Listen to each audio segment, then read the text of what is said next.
And all too often I see instructors that are getting up there and they're just reading off of the PowerPoints.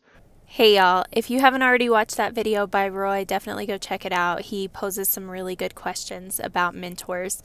But he said something in that video that I really resonate with and I want to talk about.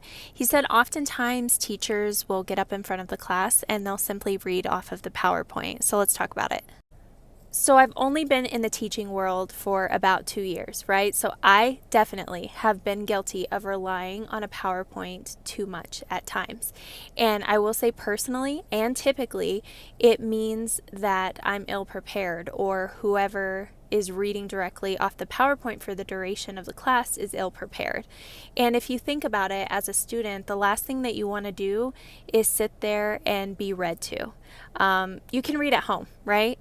But an instructor, what makes their position special is they're making that lesson come alive. They're forming connections in the brain they're helping form connections in the brain that weren't there before. And the beauty of EMS is oftentimes these students have already been out in the field for a while, and so you can really start connecting concepts that they've seen or things that they've seen happen out in the field into the classroom. So for example, say one of your students had a ROSC patient and they noticed that the end tidal jumped up to 60.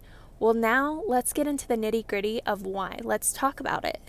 So, anyway, the point of this isn't to preach because I'm certainly not one to preach. I was right there doing the same thing, using that PowerPoint way more than I should have, or just relying on it more than I should have. But I started putting myself in my students' shoes, and the last thing that you want to do is be read to. I would have lost attention within 2 minutes. So, at the end of the day, we can send our students home with a reading assignment if you want to, but don't read to them the entire class. And, yeah. That's all I have.